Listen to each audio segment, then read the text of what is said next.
तो आज हमारा जो श्लोक है वो हमारा 3.14 15 ये करेंगे, 14 से स्टार्ट करेंगे।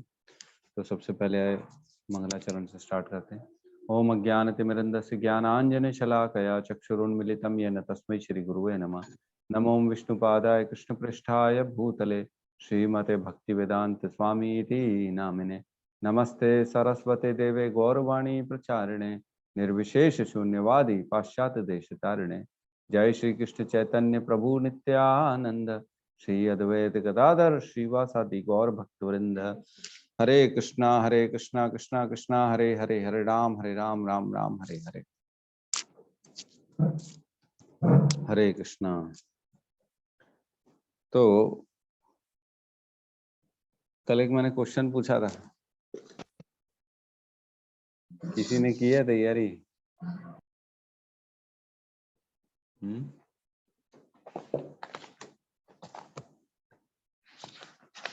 किया है किसी ने?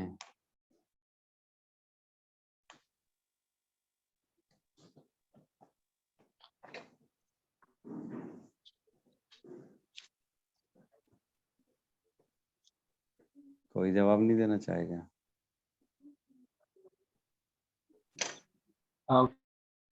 प्रभु जो पत्थर वाला बोल रहे हैं कि मुर्गे वाला बोल रहे हैं? दो पूछे थे आपने। हाँ, आप पत्थर वाला बता दो। आपने कौन सी तैयारी की है? मैंने प्रभु जी मतलब एकदम मतलब कल टाइम नहीं मिला था तो तैयारी नहीं कर पाया, मतलब उतने अच्छे से ढूंढ नहीं पाया श्लोक। ठीक है। तो चलो पहले अपन क्लास स्टार्ट करते हैं, फिर डिस्कस करते हैं। ठीक है। तो 3.14 श्लोक नंबर 14 यहाँ कहते हैं भगवान, अन्नाद् भवन्ति भूतानि पर्जन्याद् अन्न संभवः यज्ञात् भवति पर्जन्यो यज्ञ कर्म समुद्भवः। सारे प्राणी अन्न पर आश्रित हैं जो वर्षा से उत्पन्न होता है।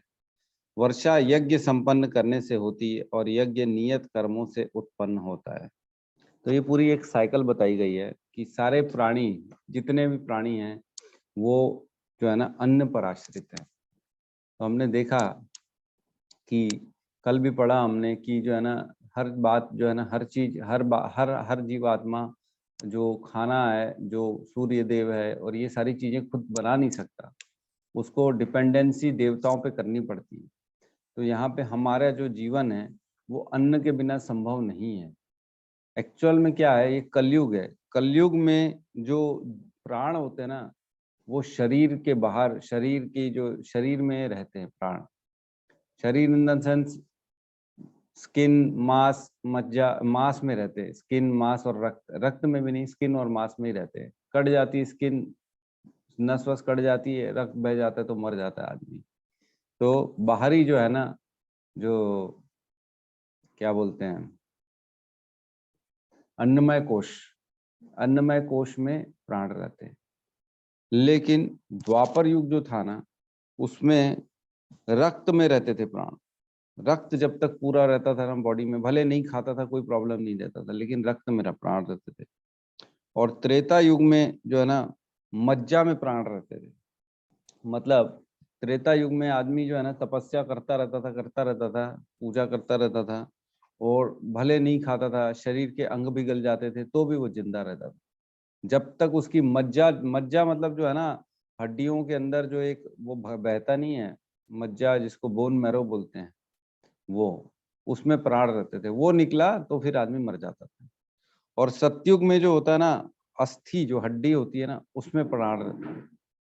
जब तक हड्डियां रहती थी तब तक आदमी जिंदा रहता था। तभी तो लाखों हजारों सालों तक तपस्या करते थे बगैर खाए पिए। एक टांग में खड़े हैं, तपस्या करे जा रहे, कुछ नहीं हो रहा उनको, अंग गलते जा रहे हैं।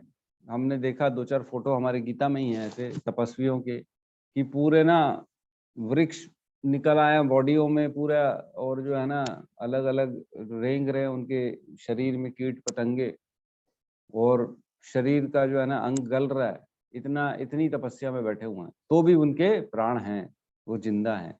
क्यों? क्योंकि उनकी जो प्राण होते थे ना सतयुग में, हड्डियों में, अस्थियों में होते थे। तो लेकिन हम सबसे ज्यादा कमजोर हैं, डेलिकेट हैं।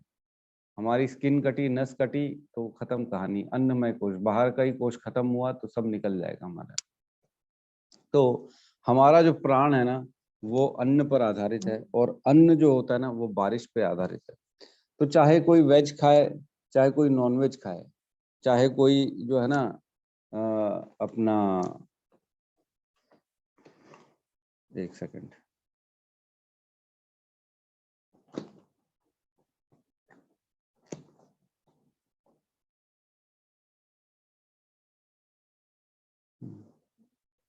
चाहे कोई जो है मुर्गा मच्छी खाए, बकरा खाए, कुछ भी खाए, तो इनडायरेक्टली अन्न पर आधारित है, क्योंकि मुर्गा मच्छी जो खाएंगे वो तो अन्न खाएंगे, अन्न खा के ही वो अपने शरीर को बनाएंगे, उसके बाद जो वो खाएगा तो शरीर उनका खाएगा। तो जीवो जीवस्य जीवन, हम कल भी हमने डिस्कस किया, एक का जीवन, एक का जो है ना मृत्यु होती है, वो दूसरे को अपना जो है ना एनर्जी ट्रांसफर करता है, उससे जीवन ट्रांसफर होता है। तो जो भी खाएगा, अन्न खाए चाहे कुछ भी खाए, अन्न पे आधारित रहेगा। उसके बाद अन्न जो है वो बारिश पे आधारित रहती है, और जो बारिश होती है वो यज्ञ करने से संपन्न होती है। तो हमने कर्म कांड और देवताओं के बारे में कल देखा कि जो देवताओं को कृतज्ञ किए बिना जो भोग भोगता है, जो उनसे सुविधाएं ले लेता है, वो चोर है। स्तेन एव स, कल हमने पढ़ा था श्लोक क्रमांक 12 में, स्तेन एव स मतलब चोर है वो। कौन चोर है? जो जीवन के विभिन्न आवश्यकताओं की पूर्ति करने वाले विभिन्न देवता यज्ञ संपन्न होने पर प्रसन्न होकर तुम्हारी सारी आवश्यकताओं की पूर्ति करेंगे, किंतु जो इन उपहारों को देवताओं को अर्पित किए बिना भोगता है, वह निश्चित रूप से चोर है।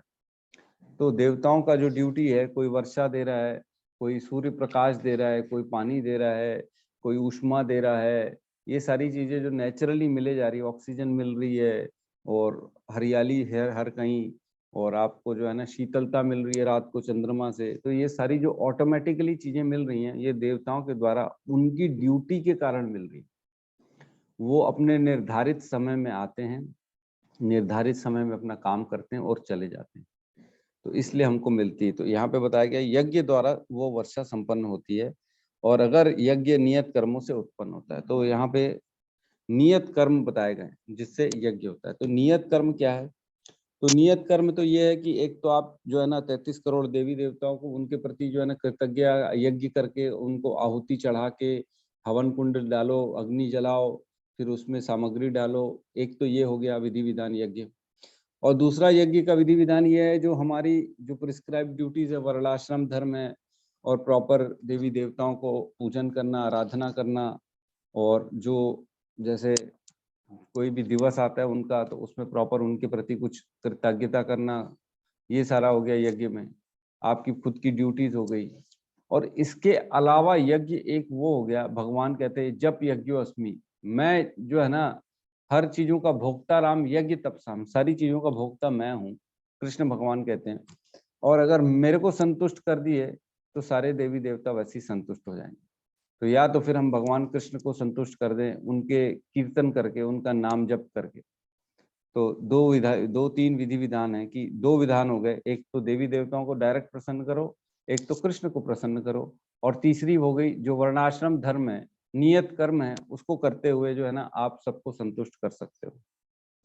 तो यहाँ पे कहा गया है तात्पर्य में कि थर्ड लाइन से, परमेश्वर जो यज्ञ पुरुष अथवा समस्त यज्ञों के भोक्ता कहलाते हैं, सभी देवताओं के स्वामी हैं, और जिस प्रकार शरीर के अंग पूरे शरीर की सेवा करते हैं, उसी तरह सारे देवता उनकी सेवा करते हैं। तो जिस प्रकार हाथ हो, पैर हो, आंख हो, वो पूरी शरीर की सेवा करते हैं, उसी प्रकार सारे देवता भी भगवान की सेवा करते हैं। इंद्र, चंद्र तथा वरुण जैसे देवता भगवान द्वारा नियुक्त अधिकारी हैं, जो सांसारिक कार्यों की देखरेख करते हैं। सारे वेद इन देवताओं को प्रसन्न करने के लिए यज्ञों का निर्देश करते हैं, जिससे वे अन्न उत्पन्न करने के लिए प्रचुर वायु, प्रकाश तथा जल प्रदान करें। जब कृष्ण की पूजा की जाती है तो उनके अंग स्वरूप देवताओं की भी स्वतः पूजा हो जाती है, अतः देवता की अलग से पूजा करने की आवश्यकता नहीं होती। तो यहाँ बताया गया है कि जो भी वायु, प्रकाश, जल देने वाले हैं ना, उनकी या तो आप अलग से देवताओं की पूजा करो, या जो भगवान के लिए हम जो भी कार्य करते देवताओं के लिए, देवताओं को छोड़ के श्री कृष्ण के लिए करते हैं, उसमें ऑटोमेटिकली वो लोग प्रसन्न हो जाते हैं, क्योंकि अल्टीमेट स्वामी तो भगवान कृष्ण ही। आपने डायरेक्ट अगर प्रधानमंत्री की सेवा कर दी तो दूसरे मंत्रियों को तो संतुष्ट होना ही पड़ेगा, या तो आप एक एक मंत्री को अलग अलग संतुष्ट करो या सीधा प्रधानमंत्री को संतुष्ट करो। तो यहाँ बहुत अच्छा एक एग्जाम्पल नीचे लिखा गया है, जब कोई छूत का रोग फैलता है तो इसके आक्रमण से बचने के लिए रोगाणु रोधी टीका लगाया जाता है। इसी प्रकार भगवान विष्णु को अर्पित करके ग्रहण किया जाने वाला भोजन हमें भौतिक संदूषण से निरपराध बनाता है। तो इसमें ये वैक्सीनेशन की बात चल रही है, जैसे कोई कोविड आ गया, उसका हमने वैक्सीनेशन लगवा लिया कोविड से बचने के लिए, तो वैसे ही हमारे को भौतिक जो संदूषण है, मतलब बद्ध जीवन, जो बद्धता होती है, इंद्रिय तृप्ति की बद्धता, अज्ञानता की अज्ञानता की बद्धता, जो हमारे को समझा नहीं सकते, जो हम समझ नहीं सकते कि हम यहाँ पे क्यों आए, हम क्या करने के लिए आए, हमारा जीवन का उद्देश्य क्या है, ये जाने बिना सारे काम करना, ये होता है बद्ध जीव, जो भौतिक संसार में बंधा हुआ है, जिसको समझ में नहीं आ रहा है कि मेरा जीवन क्या करने के लिए क्या है, मैं क्या करूं। वो खाली इंद्रिय तृप्ति के लिए फंसा हुआ है भौतिक संसार में। तो ऐसे लोगों के लिए वैक्सीनेशन का काम करती है भगवान कृष्ण की जो है ना प्रसादम, जो उनको अर्पित किया हुआ भोग है। वो बता रहे हैं कि जो भी हम भोजन खाते हैं वो भगवान को अर्पित किया हुआ अगर हो तो वो एक तरह से वैक्सीनेशन का काम करेगी हमारे को इस माया रूपी जो संसार में फंसाने की कोशिश कर रहे हैं उससे। और जो इस विधि का अभ्यस्त है वह भगवत भक्त कहलाता है। अतः कृष्ण भावनावित व्यक्ति जो केवल कृष्ण को अर्पित किया गया भोजन करता है वह उन समस्त विगत भौतिक दूषणों के फलों का सामना करने में समर्थ होता है जो आत्म साक्षात के मार्ग में बाधक बनते हैं। तो सेल्फ रियलाइजेशन में जो हर्डल है, जो तकलीफें आती हैं, उनको दूर करता है कौन? प्रसादम। भगवान को अर्पित किया वो प्रसाद ही खाना चाहिए, इससे हमारा चित्त शुद्ध होता है, हमारे में सतोगुण की वृद्धि होती है, और सतोगुण की वृद्धि होने से हमको ये समझ में आता है कि यार जीवन में हमको करना क्या है, हम किस प्रकार भगवान को समझ सकते हैं, किस प्रकार जो है ना आत्म साक्षात्कार कर सकते हैं। तो कल भी हमने पढ़ा था, आहार शुद्धो सत्व शुद्धि, सत्व शुद्धो ध्रुव स्मृति, स्मृति लभंते सर्व ग्रंथि नाम विप्र मोक्ष। तो आहार से डायरेक्ट जो है ना मोक्ष का रिलेशन है।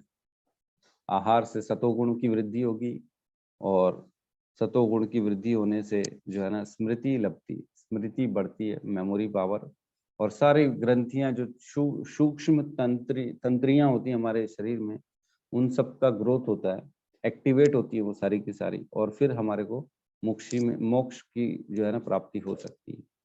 तो कल जो मैंने एक पूछा था आप लोगों से कि मरा हुआ मुर्गा है, उसको खा सकते हो कि नहीं खा सकते हो, तो उसका आंसर यही है, आप खाने में पाप तो नहीं है उसको, क्योंकि ऑलरेडी मरा हुआ है, आपने नहीं मारा, लेकिन वो सतोगुणी नहीं है, वो तमोगुणी फूड है।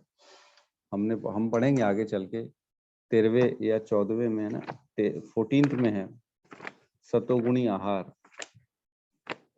सतोगुणी आहार 14 में कि 18 में? 17 में पढ़े थे प्रभु जी मेरे।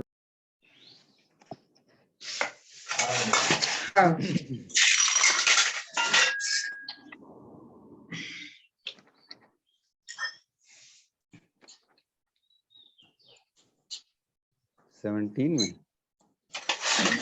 17.7 प्रभु जी।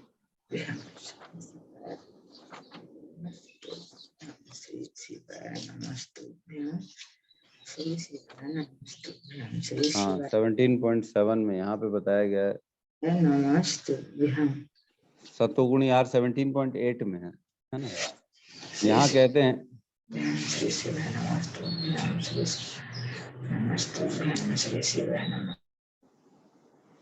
कहते हैं जो भोजन सात्विक व्यक्तियों को प्रिय होता है वह आयु बढ़ाने वाला, जीवन को शुद्ध करने वाला तथा बल, स्वास्थ्य, सुख और तृप्ति प्रदान करने वाला होता है। ऐसा भोजन रसमय, स्निग्ध, स्वास्थ्यप्रद तथा हृदय को भाने वाला होता है। नहीं, और सातवें में कहते हैं यहाँ तक प्रत्येक व्यक्ति को जो भोजन पसंद करता है वह भी प्रकृति के गुणों के अनुसार 3 प्रकार का होता है। नहीं, इसमें ये नहीं है। तो डिटेल है मेरे ख्याल से कहीं ना कहीं, उसमें लिखा हुआ है कि जो 3 घंटे के अंदर अंदर पका के खाया जाता है और जो शुद्ध साफ होता है और जो ज़्यादा खट्टा नहीं होता और कम जो है ना मतलब सादा भोजन होता है, वो होता है सतोगुणी भोजन। तो सतोगुणी आहार जो होता है ना वो खाना चाहिए हमेशा। ये सब जो है ना मांस मदिरा ये सब तमोगुणी आहार होता है। और दूसरा एक श्लोक आता है जिसमें कहते हैं भगवान 3.21 में, यद यत आचरति श्रेष्ठ तत् तत् देवे तरो जना स यत प्रमाणम कुरुते लोक तत् अनुवर्तते। जो जो लीडर होते हैं ना उनका लोग फॉलो करते हैं। तो अर्जुन को बता रहे हैं कि लीडर हो तुमको लोग फॉलो कर रहे हैं, तुम ऐसा काम मत करो जिससे तुम्हारे को देख के लोगों को गलत काम करने की प्रेरणा मिले। तो अगर आप मुर्गा खाओगे बजा जो भले मरा हुआ आपने नहीं मारा, लेकिन आपको देख के लोग फॉलो करेंगे और लोगों को ये प्रेरणा मिलेगी कि हम भी खाएं। फिर हम भी खाएं के कारण क्या होगा, वो किसी भी तरह से जो है ना बाय सही रास्ते से या गलत रास्ते से उसको प्राप्त करने की कोशिश करेंगे। फिर अधर्म चालू हो जाएगा, फिर मारना चालू हो जाएगा उसको। तो इसलिए हमको उसको ग्रहण नहीं करना है। ठीक है, पाप तो नहीं लगेगा, लेकिन ये है कि आपको सतोगुण की जो है ना वृद्धि नहीं होगी, तमोगुण की वृद्धि होगी और धीरे धीरे चेतना लेवल डाउन होगा। और आप ये जो है ना समाज में एक स्थापित करोगे कि हम खा सकते हैं, क्योंकि देखने वाला सिर्फ देखेगा कि आप खा रहे हो, उसके पीछे का कारण नहीं देखेगा। इसलिए ग्रहण नहीं करना चाहिए। ठीक है, और आगे कहते हैं इसमें, इसके विपरीत जो ऐसा नहीं करता वह अपने पाप पूर्ण कर्मों को बढ़ाता रहता है, जिससे उसे सारे पाप फल को भोगने के लिए अगला शरीर कुकर सुकर के समान मिलता है। तो जो भगवान को अर्पित नहीं करता, यज्ञ नहीं करता, देवताओं को नहीं करता, वो क्या करता है, पाप बढ़ाता है वो। क्योंकि वो चोर है, वो उसने सब यूज कर लिया और अपनी कृतज्ञता का जो है ना, जैसे बोलते हैं ना यार किसी ने तुम्हारे लिए इतना कर दिया उसको थैंक यू तो बोलो, कुछ तो इंसानियत रखो। आपको इतना सामान दे दिया, आपके लिए इतना किया उसने, फिर भी आप जो है उसको कुछ दे नहीं रहे हो।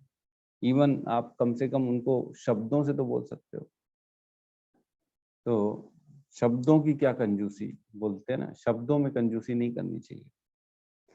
तो इस प्रकार जो है ना हमारे को इनके प्रति हमेशा कृतज्ञ रहना चाहिए और जो है ना नियत कर्म करते हुए और इसमें इनका धन्यवाद प्रकट करना चाहिए। सबसे पहले तो मेन इम्पोर्टेंट है कि भोग लगा हुआ है हमारे को खाना चाहिए, और भगवान का नाम जप करना ही अपने आप में यज्ञ है, तो उसी को करना चाहिए। उससे सारे के सारे देव संतुष्ट हो जाते हैं। ठीक है, इसमें ना एक चीज और है कि वर्षा जो उत्पन्न होती है ना वो यज्ञ से होती है। तो जैसे जैसे अब यज्ञ बंद होगा, जैसे जैसे लोग अधर्मी बनेंगे, तो सूखा आ जाएगा। कहने का मतलब ये, इसका एक दूसरा एडवर्स इफेक्ट भी ये है कि बारिश होना बंद हो जाएगी, और बारिश बंद हो जाएगी तो सूखा हो जाएगा। फिर जो है ना अन्न नहीं होगा, फिर धीरे धीरे सारी जमीनें बंजर होना चालू हो जाएंगी। तो ये एक अल्टीमेट कलयुग में धीरे धीरे बढ़ेगा। तो इससे बचने के लिए सबको भगवान का जो है ना उपासना करनी चाहिए, उनको प्रार्थना करनी चाहिए। ठीक है, यहाँ पे किसी का कोई डाउट है? हरे कृष्ण प्रभु जी। जी माता जी। प्रभु जी जैसे आपने बताया कि ना जो भी भोजन 3 घंटे के बाद मतलब 3 घंटे तक उसको ग्रहण कर लेना चाहिए, उसके बाद फिर वो सात्विक नहीं रह जाता। तो हम लोग कैसे करें, जो हम लोग अपना लंच वगैरह बना के ले जाते हैं, तो क्या भोग लगाने के बाद उस सब का इफेक्ट नहीं पड़ता है क्या? हम खा सकते हैं उसको बाद में भी? देखो अब ऐसा है कि आप दोबारा तो तुरंत तुरंत भोजन नहीं बनाओगे, ग्रहण कर सकते हैं, कोई दिक्कत नहीं है। उसको भोग तो आपने लगा ही दिया होगा ना पहले ही। जी प्रभु जी, हम लोग भोग लगा के ले जाते हैं। हाँ ठीक है, ग्रहण कर सकते हो, क्योंकि अब मजबूरी है और कुछ कर नहीं सकते ना। जी ठीक है प्रभु जी, थैंक यू प्रभु जी। हरे कृष्णा। जी हरे कृष्णा माता हरे कृष्ण प्रभु जी। जी माता जी हरे कृष्णा। प्रभु जी, ये अध्याय 17 के 10वें श्लोक के तात्पर्य में श्रील प्रभुपाद ने बताया है इसमें। भगवान को अर्पित किया जाता है, ग्रहण किया जा सकता है, भले हाँ ही वह लिखा है। कितने ही घंटे पूर्व क्यों ना त्याग हुआ, इसमें एक्सप्लेन किया गया प्रभु जी। हाँ लो बताओ। तब तो कांचन माता जी का जो है आंसर मिल गया अभी के अभी। ये अपन ने पढ़ा हुआ है, वैसे अच्छे से पढ़ा जी, था अपन ने, इसके बारे में डिस्कशन भी किया था। तो ये अध्याय 17 के 10वें श्लोक के तात्पर्य में इसमें पूरा डिटेल दिया हुआ है, जिसको भी चाहिए। जो इसमें लिखा है, सात्विक। ये भोजन सतोगुणी व्यक्ति के लिए अत्यंत प्रिय होते हैं। अन्य कुछ पदार्थ जैसे भुना मुक्का, गुड़, स्वाद रुचिकर न होते हुए भी दूध या अन्य पदार्थों के साथ मिलने पर स्वादिष्ट हो जाते हैं, तब तक वे सात्विक हो जाते हैं। ये सारे भोजन स्वभाव से ही शुद्ध होते हैं। ये मांस तथा मदिरा जैसे अस्पृश्य पदार्थों से सर्वथा भिन्न है। 8वें श्लोक में जिन स्निग्ध चिकने पदार्थों का उल्लेख है, उसका पशुवध से प्राप्ति चर्बी से नाता नहीं है। यह पशु चर्बी दूध के रूप में उपलब्ध है, जो समस्त भोजनों में परम चमत्कारी है। दुग्ध, मक्खन, पनीर तथा अन्य पदार्थों से जो पशु चर्बी मिलती है, उससे निर्दोष पशुओं को मारे जाने का प्रश्न नहीं उठता। और कहाँ लिखा है? हाँ यहाँ लिखा ना, सेकंड पैराग्राफ में, खाने के 3 घंटे पूर्व बना कोई भी भोजन भगवान को अर्पित प्रसादम को छोड़कर तामसी माना जाता है। तो ये तो क्लियर कट लिखा है यहाँ पे कि जो आपने अगर प्रसादम ऑफर कर दिया है भगवान को, तब तो कोई दिक्कत नहीं है, आप उसको 2 दिन तक भी 4 दिन तक भी रख के खा सकते हो, क्योंकि हम खाते ही हैं। प्रसादम आता है, कई बार देखते हैं हम, द्वारका से प्रसाद आ रहा है, चाहे 17.8, 9, 10। हाँ यही तो डिस्कशन चल रहा है आहार के बारे में, सतोगुणी और तमोगुणी आहार। तो प्रसादम जो आता है हम देखते हैं वो पूरा मतलब इमीडिएट तो आता नहीं, उसको तो काफी समय हो जाता है, तो भी हम ग्रहण करते हैं, क्योंकि प्रसादम इज प्रसादम। प्रसादम जो होता है ना, एक बार जब भोग लग गया तब वो खाना नहीं रहता, वो एक्चुअल में भोजन नहीं रहता, वो प्रसाद हो जाता है। तो प्रसाद की महिमा ही अलग होती है। Prasad can not be at all comparable with these eating food products, उनसे कोई कंपैरिजन ही नहीं होता प्रसादम का। तो ग्रहण कर सकते हैं, कोई प्रॉब्लम नहीं। श्लोक क्रमांक 15 में प्रवेश करते हैं। कर्म ब्रह्म उद्भवम विद्धि, ब्रह्म अक्षर समुद्भवम, तस्मात् सर्वगतम ब्रह्म नित्य यज्ञ प्रतिष्ठितम। वेदों में नियत कर्मों का विधान है और ये वेद साक्षात श्री भगवान परब्रह्म से प्रकट हुए हैं। फलतः सर्वव्यापी ब्रह्म यज्ञ कर्मों में सदा स्थित रहते हैं। तो वेद जो होते हैं, वेदों में नियत कर्मों का विधान है। तो वेद जितने भी हम पढ़ रहे हैं ना, तो वेदों में कर्म कांड, कैसे यज्ञ किया जाता है, किस प्रकार किसी चीज की प्राप्ति होती, तो उसका प्रॉपर चैनल बताया गया कि आप इस चीज को ऐसे प्राप्त कर सकते हो। आपको अगर नाम चाहिए, पैसा चाहिए, आपको जो भी चाहिए, उसके लिए प्रॉपर एक प्रोसीजर है। उस देवता को प्रसन्न करो, उसके लिए यज्ञ करो और उसकी प्राप्ति करो और उसको भोगो। प्रॉपर चैनल दिया हुआ है कि अगर आपको मजे करने हैं तो मजे के लिए ये विधान है, आप मजे करो। आपको जो करना है वो आप एज पर वेदों से कर सकते हो। लेकिन जो ये नहीं करता ना, वो एक्चुअल में खाली जो है ना अपनी इंद्रिय तृप्ति के लिए जो है ना सकाम कर्म करता है और पाप में भोग भोगता है, पाप करता है वो एक्चुअल में। तो बहुत इजी वेदों में बताया गया है कि आप कोई भी अपनी इंद्रिय तृप्ति को मत मारो, आप कहीं पे भी परेशान मत हो, आपको जो ग्रहण करना है वो करो, लेकिन प्रॉपर विधि विधान से करो। तो ये विधि विधान सारे वेदों में, चारों वेदों में बताए गए हैं। एज पर वेद जो कर्म करेगा वो कर्म करेगा, एज पर वेद जो लिखा हुआ नहीं करेगा वो विकर्म करेगा, मतलब पाप करेगा। हम पढ़ेंगे आगे चले कर्म, विकर्म और अकर्म क्या होता है। तो वेदों में नियत कर्मों का विधान है और ये वेद साक्षात श्री भगवान परब्रह्म से प्रकट हुए हैं। तो भगवान बताते ही हैं 15.15 में, भगवान कहते ही हैं कि जो है ना सर्वस्य च अहम नहीं, 15.15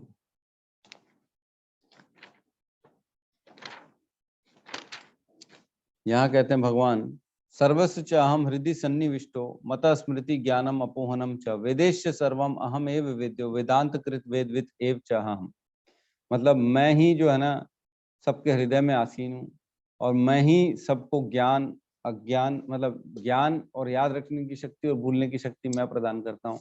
और सारे वेद मैं हूँ। सर्वस्य च अहम वेद, सर्वस्य च वेदेश्च सर्वम अहम एव वेद्यो। जितने भी वेद हैं वो सारे के सारे मैं हूँ। और वेदों का संकलन करता भी मैं हूँ, और वेदों को जानने योग्य भी वेदों में क्या है, मैं ही हूँ। तो वहाँ यही बता रहे हैं, वेद जो है साक्षात श्री भगवान परब्रह्म से प्रकट हुए हैं। फलतः सर्वव्यापी ब्रह्म यज्ञ कर्मों में सदा स्थित रहते हैं। तो जो ब्रह्म होता है ना, ब्रह्म जानाति इति ब्राह्मण, ब्रह्म को जानना हम पढ़ेंगे आगे चल के, जो है ना इस भौतिक संसार जो उल्टा पेड़ है, उद्धव अध मूलम अध शाखम प्रारुर अव्ययम, तो वो एक उल्टा पीपल का पेड़ है जो ये भौतिक का संसार है, और जो आध्यात्मिक जगत है इसके विपरीत सीधा पेड़ है। तो हमको ऊपर की ओर जाना है, आध्यात्मिक जगत की ओर। तो जैसे जैसे जैसे जैसे हम जाएंगे, तो पहले सबसे पहले ब्रह्म का साक्षात्कार होगा, फिर परब्रह्म का साक्षात्कार होगा, परमात्मा का, फिर उसके बाद भगवान का साक्षात्कार होगा। 3 स्टेजेस में आपकी जो है ना आत्म साक्षात्कार की अनुभूति होती है, भगवान की प्राप्ति होती है। तो सबसे पहले जो साक्षात्कार होता है ब्रह्म का साक्षात्कार, मतलब भगवान का तेज, भगवान का एक खाली जगत है, आध्यात्मिक जगत है, वहां पे खाली भगवान की ध्वनि है, भगवान का सिर्फ जो है ना एक ज्योति, ब्रह्म ज्योति आ रही है, खाली उस पे ध्यान लगाना, दैट इज ब्रह्म साक्षात्कार। तो फलतः सर्वव्यापी ब्रह्म यज्ञ कर्मों में सदा स्थित, जो यज्ञ रहते हैं ना उससे धीरे धीरे धीरे आप इसी के प्रति अपने प्रगति करते हो। यहाँ तात्पर्य में लिखा है, यदि हम यज्ञ पुरुष विष्णु को परितोष के लिए कर्म करना है तो हमें ब्रह्म या दिव्य वेदों से कर्म का दिशा प्राप्त करनी होगी। तो आध्यात्मिक जगत में जाना है तो इनको फॉलो करो, रूल्स रेगुलेशंस को। और आगे कहा, वेदों के निर्देश के बिना किया गया कोई भी कर्म विकर्म या अवैध अथवा पापपूर्ण कर्म कहलाता है। अतः कर्म फल से बचने के लिए सदैव वेदों के से निर्देश प्राप्त करना चाहिए। तो कोई भी कर्म फल में बंधने से बेटर है आप उनको फॉलो करो, आप वेदों में जो लिखा है उसको फॉलो करके करो। इसमें एग्जाम्पल बहुत अच्छा दिया है कि जिस प्रकार सामान्य जीवन में राज्य के निर्देश के अंतर्गत कार्य करना होता है, उसी प्रकार भगवान परम राज्य के निर्देश में कार्य करना होता है। तो जैसे कोई आदमी है, रेड सिग्नल क्रॉस करेगा तो उसको फाइन लगेगा ना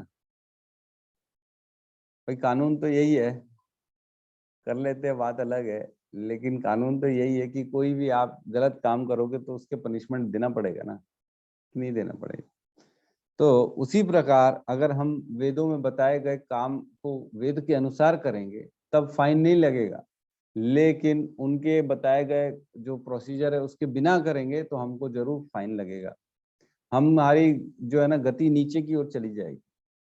आपको जो भी चाहिए आप एज पर वेद करो, कोई प्रॉब्लम नहीं है, लेकिन अपने हिसाब से करोगे तो आपको प्रॉब्लम हो जाएगी, आपको नीचे की योनियां स्वीकार करनी पड़ेगी मजबूरी में, क्योंकि आपने अपने लॉज को तोड़ दिया है, जो लॉज कानून होते हैं ना उसको तोड़ दिया आपने। वेदों में ऐसे निर्देश भगवान के श्वास से प्रकट होते हैं। कहा गया है कि अस्य महतो भूतस्य निश्वासितम एतद यद ऋग्वेदो यजुर्वेदो सामवेदो अथर्व किंगरसः, मतलब चारों वेद ऋग्वेद यजुर्वेद सामवेद तथा अथर्ववेद भगवान के श्वास से उद्भूत हुए हैं। तो ये बृहदारण्यक के उपनिषद में बताया गया कि जितने भी वेद हैं भगवान के सांस से उत्पन्न हुए हैं। तो भगवान के सांस से उत्पन्न हुए हैं। तो आपको मैं बता दूं कि भगवान की जो इंद्रियां होती है ना, हमारी इंद्री आंख सिर्फ देखने का काम कर सकती है, आंख से आप सुन नहीं सकते हो, है ना, कान से आप देख नहीं सकते हो, नाक से जो है ना आप किसी का स्पर्श नहीं कर सकते हो। लेकिन भगवान की इंद्रियां ऐसी नहीं होती। भगवान की जो इंद्रियां होती हैं वो एक इंद्री से वो सारे इंद्रियों का कार्य कर सकते हैं। भगवान आंख से जो है ना खाना भी खा सकते हैं, जैसे दृष्टिपात करते हैं उससे जो है ना पूरी गर्भ धारण कर देते प्रकृति का और सारे जीवात्मा वहां पहुंच जाते हैं। तो भगवान की इंद्रियां जो होती है ना वो अलग ही होती हैं। आगे कहते हैं अपनी प्रत्येक इंद्रिय के द्वारा अन्य समस्त इंद्रियों के कार्य संपन्न कर सकते हैं भगवान। दूसरे शब्दों में भगवान अपनी निश्वास के द्वारा बोल सकते हैं और वे अपने नेत्रों से गर्भधान कर सकते हैं। वस्तुतः यह कहा जाता है कि उन्होंने प्रकृति पर दृष्टिपात किया और समस्त जीवों को गर्भस्थ किया। तो जब ब्रह्मा जी उठते हैं 12 घंटे की रात्रि के बाद, तब कल्प जो है ना स्टार्ट होता है ना। कल्प जब स्टार्ट होता है तब दृष्टिपात होता है, दोबारा सारे के सारे जीव आत्मा अपनी जगह पहुंच जाते हैं। तो ये दृष्टिपात कौन करता है? विष्णु, गर्भोदक्षाई विष्णु करते हैं। और जैसे जैसे नया ब्रह्मांड स्टार्ट होता है तो प्रकृति जैसे अपना रूप लेती है तो भी भगवान दृष्टिपात करते उसमें, सारे जो है ना गर्भस्थ करते प्रकृति को, तब जाके जीव उसके अंदर प्रवेश करते हैं, और प्रवेश करते फिर उनको अलग अलग शरीर प्राप्त होते हैं अपने कर्म के अनुसार। तो आंख से ही देख के ही खाली जो है ना वो गर्भस्थ कर देते हैं। हमारे लिए थोड़ा सा सोचने में हम नहीं समझ सकते, लेकिन लिखा है तो मानना चाहिए कि ऐसा हो सकता है, भगवान कर सकते हैं। तो हम भोग लगाते तो भगवान आते हैं क्या भोग खाने? आते तो नहीं है, वो तो दृष्टिपात करके ग्रहण कर लेते हैं, देखते हैं और उसमें से रस निकाल लेते भगवान, ग्रहण कर लेते।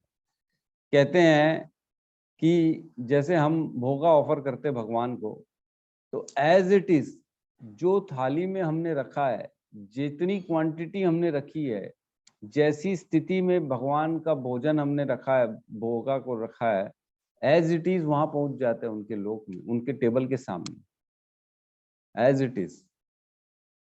तो कभी भी ऐसा नहीं सोचना चाहिए कि भगवान नहीं खाते, भगवान को सामने चलो रख तो रहे, पता नहीं खाते कि नहीं खाते, ऐसा नहीं सोचना चाहिए। भगवान ग्रहण करते हैं, एज इट इज पहुंच जाता है, उसकी कॉपी हो जाती है। जैसे एक फोटो मोबाइल में अगर आपके पास फोटो है तो उसकी कितनी कॉपी हो जाएंगी, कितने लोगों को भेज सकते हो आप? अनलिमिटेड, कोई लिमिट नहीं है। एक फोटो से आप 1000 फोटो बना सकते हो, सेम एज इट इज, उसी की कॉपी, पता ही नहीं पड़ेगा कि डुप्लीकेट कौन सा ओरिजिनल कौन सा। उसी प्रकार जो हम खाना भगवान को ऑफर करते हैं, एज इट इज उसकी कॉपी भगवान के पास पहुंच जाती है एज इट इज, और उतनी भगवान ग्रहण करते हैं। तो इसलिए बोलते हैं भगवान के पास जैसे हमको भोगा ऑफर करते हैं ना, तो कई लोग कम कर देते, छोटे से तो भगवान है, बोले एक चिरौंजी दावना, छोटी सी कटोरी में सब्जी, छोटी सी रोटी दे दिए जैसे बच्चों को देते, ऐसे नहीं देना चाहिए। भगवान स्वराट हैं, हमारे से बहुत बड़े हैं भगवान। तो भगवान को कम से कम तो एक आदमी का खाना देना चाहिए, कि कम से कम उतना तो खाएं, जितना हम खाते हैं उतना तो वो भी खाएं। तो उसमें कभी भी भाव नहीं लाना चाहिए कि ऐसा भाव करें। ठीक है, आगे बढ़ते हैं। इस तरह प्रकृति के गर्भ में बद्ध जीवों की प्रविष्ट करने के पश्चात उन्होंने उन वैदिक ज्ञानों के रूप में आदेश दिया जिससे भगवत धाम वापस जा सके। तो देखो दोनों चीज हो रही, भगवान ने हमारे को एक तो जीवन यहाँ पे दिया कि ठीक है तुम जाओ, क्योंकि हमने इच्छा प्रकट की कि हमको अपना रहना है, बद्ध जीवन हो गया हमारा यहाँ माया के चक्कर में। फिर भगवान ने ज्ञान भी दे दिया साथ ही साथ कि नहीं भैया, ऑप्शन भी दे के रखो, निकलना है तो तुम पढ़ो और यहाँ से निकल के मेरे पास आ सकते हो। तो हमेशा जब हम वीडियो गेम खेलते हैं ना, तो एक ना एक रास्ता रहता है निकलने का, वही ढूंढना रहता है वीडियो गेम खेलते खेलते कि कहाँ से निकलेगा अपना ये जो है ना निकलने का मार्ग क्या है। तो वही भगवान यहाँ पे निकलने का मार्ग वेद भेज दिया हमारे पास कि वेद पढ़ो और निकलो यहाँ से। ठीक है, किंतु वैदिक आदेश इस प्रकार बने गए हैं कि मनुष्य अपनी विकृत इच्छाओं की पूर्ति कर सकता है और तथाकथित सुख भोग पूरा करके भगवान के पास लौट सकता है। बद्ध जीवों के लिए मुक्ति प्राप्त करने का यह सुनहरा अवसर होता है। तो बद्ध जीवों के लिए सुनहरा अवसर है कि वो लोग यहाँ से निकल सकते हैं। अतः उन्हें चाहिए कि कृष्ण भावनामयित होकर यज्ञ विधि का पालन करें। यहाँ तक कि जो वैदिक आदेशों का पालन नहीं करते, वे कृष्ण भावनामृत के सिद्धांतों को ग्रहण कर सकते हैं, जिससे वैदिक ज्ञान यज्ञों के कर्मों का पूर्ति हो जाएगी। ये बहुत इंपॉर्टेंट लाइन है, इसको अंडरलाइन कर लीजिए, आखिरी की 2 लाइन है। जो वैदिक आदेशों का पालन नहीं करते वे भी कृष्ण भावनामृत के सिद्धांतों को ग्रहण कर सकते हैं, जिससे वैदिक यज्ञों या कर्मों की पूर्ति हो जाएगी। मतलब आपको जरूरत ही नहीं है अलग से वैदिक यज्ञ करना, देवताओं की पूजा करना, कुछ भी करना, XYZ, उसकी उपासना कर रहे हैं, नवरात्रि का उपास जगराता कर रहे हैं, भंडारा करा रहे हैं, ये सब जरूरत नहीं है। महाशिवरात्रि के दिन लगे हुए हैं भांग भांग धतूरा खाने में, तो ये सब की जरूरत नहीं है। यहाँ लिखा है जो सिर्फ और सिर्फ कृष्ण भावनामृत के सिद्धांतों को पालन करते हैं उनको ऑटोमेटिकली सारी चीजें मिल जाती है। ऑटोमेटिकली आपने यज्ञ कर लिया, ऑटोमेटिकली आपने अनुष्ठान कर लिए, उसकी प्राप्ति हो गई, एक्स्ट्रा करने की जरूरत नहीं है। ठीक है, फटाफट ये 16 नंबर श्लोक कर लेते हैं। एवं प्रवर्तितम चक्रम नानुवर्तयति इहि ये अघ आयु इंद्रियाराम मोघम पार्थ स जीवति।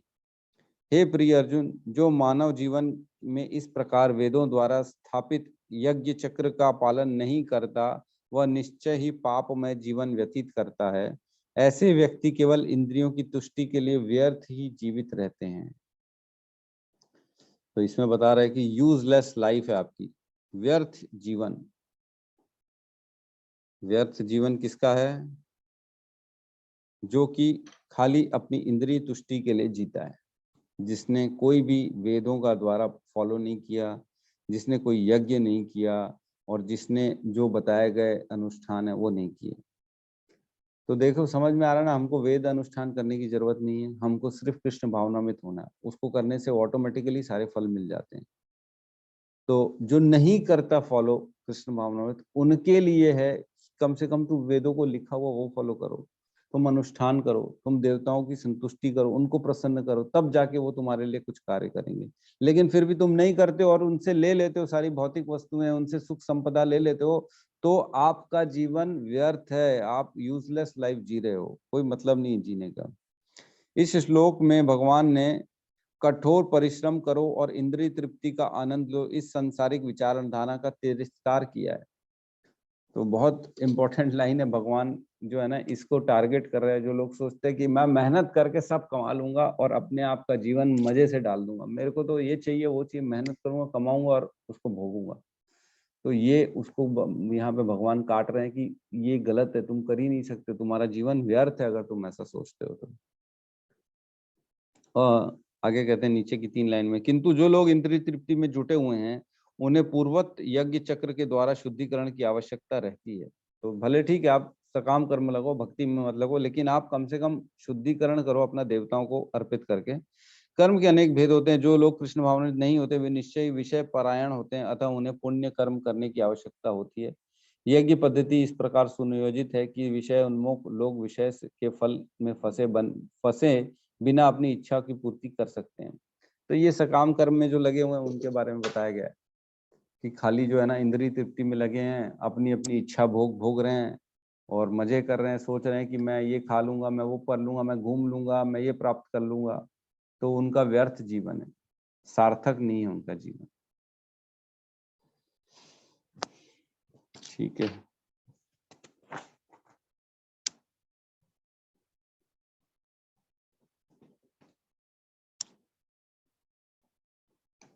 किसी का कोई डाउट है यहाँ पे तो हम ले सकते हैं। एक्चुअल में ये 3 श्लोकों में कुछ खास नहीं लिखा है, खाली ये लिखा है कि आप अपने जो है ना थोड़े से स्पिरिचुअल रहो और जो पा रहे हो, जो ले रहे हो प्रकृति से, उसके प्रति कृतज्ञता प्रकट करो और यज्ञ अनुष्ठान करो। अदरवाइज आप चोर हो, आप खाली जो है ना अपना व्यर्थ जीवन जी रहे हो, जो अगर पा रहे हो तो। यही लिखा गया और कुछ नहीं। हरे कृष्ण प्रभु जी। जी प्रभु जी, हरे कृष्ण।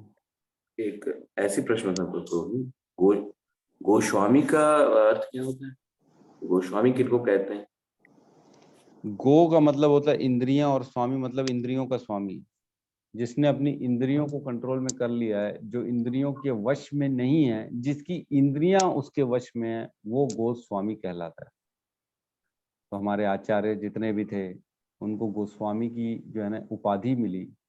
गोस्वामी मतलब वो अपनी इंद्रियों के बहकावे में बहकते नहीं थे, उन्होंने जो दृढ़ संकल्प किया उसी को किया। तो इस प्रकार जो है ना गोस्वामी को कहा जाता है, जो स्वामी है अपनी इंद्रियों।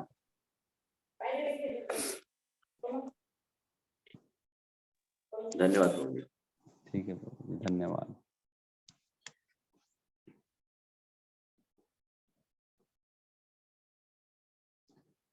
हरे और कृष्ण किसी प्रभु जी, धन्यवाद प्रभु जी। एक लाइन है और थोड़ा सा कंफ्यूजन लग रहा है, यहाँ पे लिखा हुआ है प्रभु जी, हाँ 15 श्लोक में नीचे लाइन में लिखा हुआ है कि 15 श्लोक में। हाँ, यहाँ लिखा हुआ है कि हमें यह सदा स्मरण रखना चाहिए कि प्रकृति में सारे बद्ध जीव भौतिक भोग के लिए इच्छुक रहते हैं, किंतु वैदिक आदेश इस प्रकार बनाए गए हैं कि मनुष्य अपनी विकृत इच्छाओं की पूर्ति कर सकता है और तथाकथित सुख भोग कर पूरा करके भगवान के पास लौट सकता है। तो जो भौतिक इच्छा की बात हो रही है प्रभु जी, मतलब वही है ना। किंतु वैदिक आदेश इस प्रकार बनाए गए कि मनुष्य अपनी विकृत इच्छाओं की पूर्ति कर सकता है। तो जैसे बताया, विकृत इच्छा, भोग भोगना है, सुंदरी चाहिए और कोई धन चाहिए, किसी को यश चाहिए, किसी को कुछ चाहिए, तो उन सब के लिए क्या है, वैदिक आदेश हैं। वैदिक मतलब अलग अलग वेदों में, अलग अलग यज्ञों में आप आहुति दे के और उस देवता को प्रसन्न करके आप वो प्राप्त कर सकते हो। तो इस प्रकार आप तथाकथित वो इच्छाओं को पूरी कर सकते हो, लेकिन वो विकृत इच्छा है। विकृत मतलब उल्टी इच्छा कर सकते हो पूरी, लेकिन जो है ना, वो भी अगर आप प्रॉपर रूल्स रेगुलेशंस के साथ करोगे तो कोई प्रॉब्लम नहीं, कर लो आप। भगवान कहते हैं, वेदों में लिखा हुआ है, कर लो। और धीरे धीरे उससे ना आपको ये नॉलेज होना, धीरे धीरे एक्चुअल में सही रास्ते जब पकड़ोगे आप, भले इच्छा पूर्ति करते करते भी आप सही रास्ता पकड़ के करोगे ना, तो आप ज्ञान के मार्ग पे बढ़ोगे। धीरे धीरे पता पड़ेगा, देवता मुझे दे देते हैं, देवताओं के पास इतने पावर आते हैं, कहाँ से आते हैं देवता, वो क्यों देते हैं हमको, ये हम क्यों करते हैं। धीरे धीरे जब जैसे जैसे ज्ञान आएगा, उसको आप डीप में जाओगे, तब आपको पता पड़ेगा कि एक्चुअल में ये तो क्षणिक सुख है, ये इसमें परमानेंट सुख नहीं। आखिर तो मेरे को छोड़ना ही पड़ेगा इसको। तो परमानेंट सुख कहाँ है, फिर आप उसको ढूंढना चालू करोगे। तो इस प्रकार जो है ना, आप ये कर सकते हो, कोई प्रॉब्लम नहीं है। और बद्ध जीव जो है ना, बद्ध जीवन के लिए, मुक्ति के लिए ये सुनहरा अवसर होता है। तो बद्ध जीव मैंने बताया था, जैसे जो बंधा हुआ है तीनों रस्सी से, सतोगुणी, रजोगुणी, तमोगुणी, और वो अपने उसी में, मतलब हमने लक्षण भी पढ़े थे, सुख ज्ञान का लक्षण होता है, और उसका राग तृष्णा और जो है ना संग का लक्षण होता है रजोगुणी में। तो इन सब से उठता है धीरे धीरे बद्ध जीव, उसको ज्ञान आता है। तो इस प्रकार आप फॉलो करिए और अपनी इच्छा भी पूरी करो और आगे भी बढ़ो, ये है। जी प्रभु जी, हरे कृष्ण। हरे कृष्ण। हरे कृष्ण प्रभु जी। जी प्रभु जी। प्रभु जी, इस श्लोक 15 में इस पे लिखा हुआ है, जैसे अपने नेत्रों से गर्भाधारण कर सकते हैं। वस्तुतः यह कहा जाता है कि उन्होंने प्रकृति पर दृष्टिपात किया और समस्त जीवों को गर्भस्थ किया। इसका क्या मतलब प्रभु जी, थोड़ा समझाइए। देखो, जब प्रकृति बनती है ना, सृष्टि बनती है, तो ये सृष्टि जो होती है ना, एकदम ड्राई होती है, इसमें कुछ भी नहीं होता, एक्टिवेट नहीं रहती है, इसमें चलायमान नहीं रहती है सृष्टि। जब 3 विष्णु होते हैं, कारण दक्षाई विष्णु, उनके रोम रोम से, एक एक रोम से एक ब्रह्मांड निकलता है, और उस ब्रह्मांड में एक ब्रह्मा आसीन होते हैं, और उस ब्रह्मा जी वो सृष्टि को पूरा रचते हैं, उसको, और उसका फिर वेट करते हैं कि ये एक्टिवेट कैसे होगी। तो एक्टिवेट करने के लिए उसमें क्षीरोदक्षाई विष्णु प्रवेश करते हैं, गर्भोदक्षाई विष्णु प्रवेश करते हैं, और फिर दृष्टिपात करते पूरी इस प्रकृति में। दृष्टिपात मतलब देख के उसके अंदर, ऐसा मान के चलो, जैसे दिखाते नहीं, देखा और उसने देखो, उसके आंखों से ऐसी एक रोशनी निकली और पूरी की पूरी चीज दिव्यता से भर गई। तो वो देखते हैं इस पूरी प्रकृति में आंखों से, और दृष्टिपात करते हैं, और उससे सारी जीवात्माएं प्रवेश करती हैं खाली दृष्टिपात से। और प्रकृति में अलग अलग जीवन फिर मिलते हैं, जीवात्माएं आती हैं, उनको शरीर मिलता है और फिर जीवन मिलता है। फिर ये शरीर, ये फिर प्रकृति चलायमान होती है। जब आत्मा नहीं रहेगी तब तक सारी चीजें डेड हो जाती। जैसे आत्मा आती है तब वो एक्टिवेट हो जाती, फिर उनमें क्रिया आ जाती है, पूरे सृष्टि में कलरफुल हो जाती है सृष्टि। पूरी सृष्टि में चिड़िया आ जाती है, पक्षी आ जाते हैं, पशु आ जाते हैं, मनुष्य आ जाते हैं, सारी योनियां आ जाती है। तो फिर अपने कर्मों के अनुसार कार्य होते हैं इसमें। ठीक है जी प्रभु जी, इसको दृष्टिपात बोला गया। मतलब प्रभु जी जीव आत्मा का उद्गम कह सकते हैं, मतलब उनका जन्म होता है वहीं से। एक्चुअल में जन्म नहीं होता, क्योंकि हमने अभी दूसरे अध्याय में पढ़ा, न जन्मा है न कभी जन्मेगा। वो कभी भी विनाश नहीं होता। आत्मा जो होती है ना, वो हमेशा है, शाश्वत है, उसका कोई भी स्वरूप चेंज नहीं होता। हमने पढ़ा दूसरे अध्याय में 11 से 30 नंबर श्लोक में। तो जो जीवात्माएं होती है ना, वो भगवान के गर्भ में प्रवेश कर जाती है। जब प्रकृति का जो है ना, ये क्या बोलते हैं, कल्प के अंत में क्या होता है, प्रलय होता है। प्रलय मतलब खत्म होती है पूरी प्रकृति। तो जब खत्म होती है तो जीवात्माएं सारी की सारी विष्णु, गर्भोदक्षाय विष्णु के उदर में चली जाती है, उनके पेट में चली जाती है, वहां पे जाके रेस्ट करती है। फिर जब नेक्स्ट डे ब्रह्मा जी उठते हैं और फिर दोबारा चालू होती है, तब वहां से निकल के सारी जीवात्माएं उनके दृष्टिपात करने के कारण फिर दोबारा यहाँ पे प्रवेश करती हैं। ऐसा होता है। जी प्रभु जी, धन्यवाद। हरे कृष्ण। हरे कृष्ण।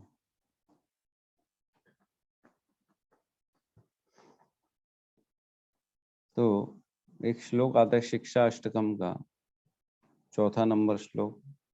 न धनम न जनम न सुंदरीम कविताम व जगदीश कामये मन जन्मना जन्मनीश्वरे भवते भक्तिर हेतु की त्वयि। हे भगवान, मैं धन, अनुयायी स्त्रियों या कविता का इच्छा न रखूं। हे प्रभु, मुझे जन्म जन्मांतर में आपसे ही अकारण प्रेम हो। तो ये चैतन्य महाप्रभु ने हमारे को शिक्षाष्टकम दिया है। तो यहाँ बता रहे हैं कि ऐसा भाव होना चाहिए कि मेरे को न धन चाहिए, न सुंदरी चाहिए, न जो है ना अपनी कविता, मतलब अपनी यश, अपना रिस्पेक्ट, अपना नाम, वो सारी लोग मेरी तारीफ करें, वो नहीं, वो भी नहीं चाहिए।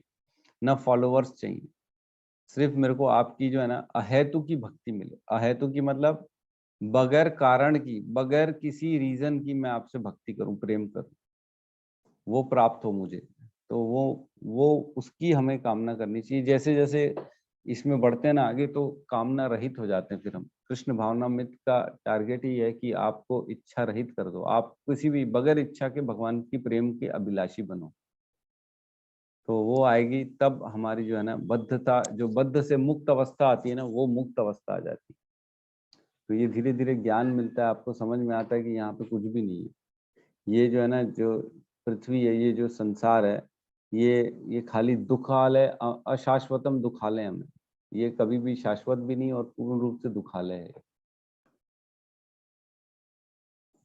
ठीक है।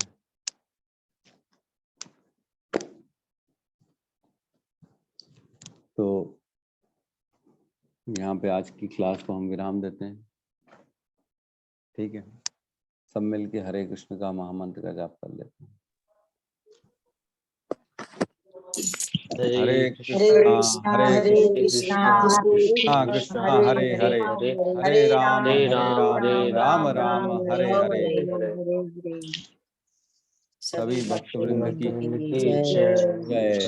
जगत गुरु शील प्रभुपाद की जय। गौर प्रेमानंदे हरि हरि बोल।